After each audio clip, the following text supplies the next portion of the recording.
More than 500,000 Americans are homeless on any given night. But on the West Coast, the problem has grown worse in recent years. And as John Yang explains, that is especially pronounced in California. Judy, the federal government says more than a quarter of America's homeless are in California. While homelessness fell in most states last year, in the Golden State it rose 16%. The issue was the sole topic of Democratic Governor Gavin Newsom's State of the State address. Let's call it what it is. It's a disgrace that the richest state in the richest nation, succeeding across so many sectors, is falling so far behind to properly house, heal, and humanely treat so many of its own people. The state of California can no longer treat homelessness and housing insecurity as someone else's problem, buried below, other priorities that are much easier to win or better suited for sound bites. It's our responsibility, and it must be the top of our agenda. The governor laid out a series of proposals and asked lawmakers to work with him. Anita Chabrier covers California state politics and policy for the Los Angeles Times. She's based in Sacramento, which is where she is right now. Anita, thanks so much for joining us. This is not a new issue for California. The governor himself had to deal with this when he was mayor of San Francisco. Why now? Why is he saying this is at the top of the agenda for the next year? I think there's a couple reasons you're seeing it happen so visibly right now.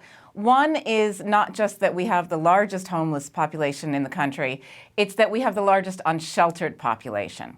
So we have more than 100,000 people actually living on our sidewalks, on our street corners, in our parks, in places where they are visible to our voters and our residents every day. It's a problem that's in the rural areas, it's in the suburbs, it's in front of our schools and our libraries and our grocery stores.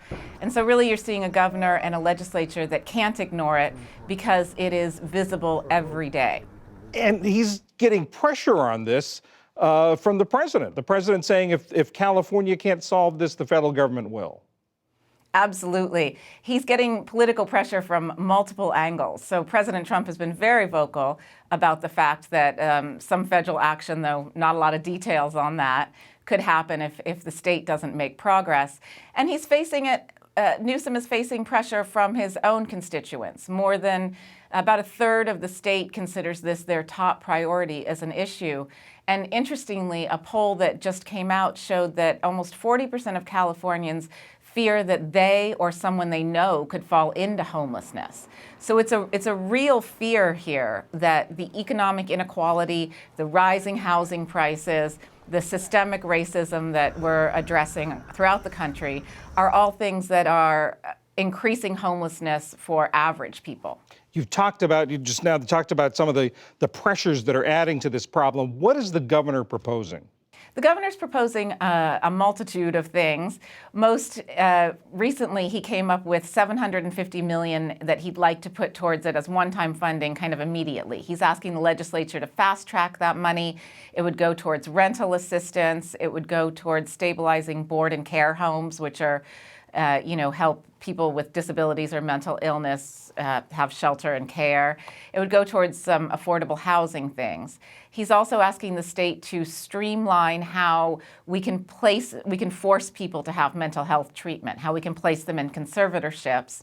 And he's asking for some money for affordable housing as well.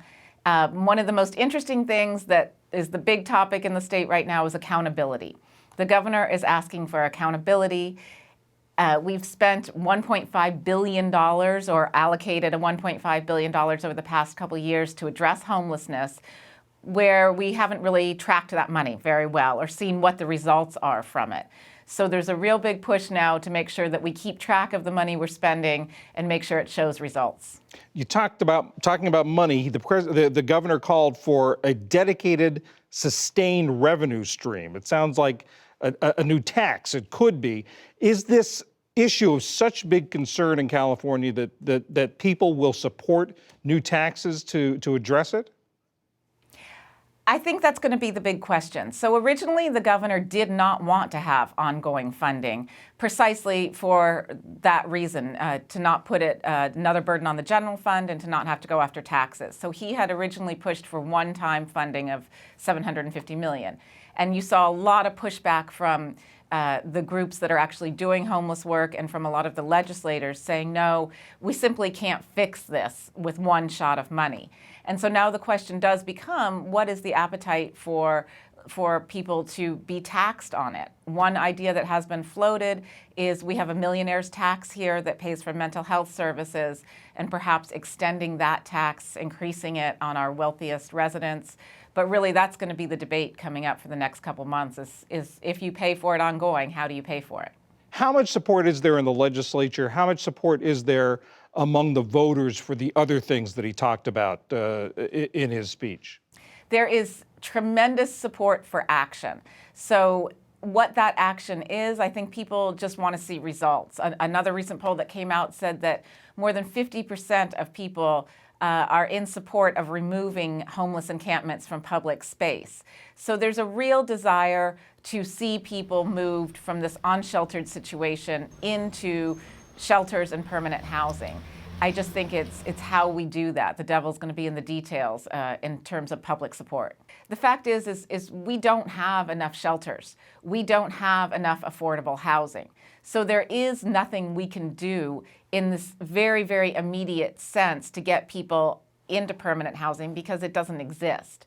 So we're at this strange point where we have to make sure that we're doing something in the short term while really looking towards those long-term solutions, because it's a problem that ultimately you need a house to solve, and we don't have the houses.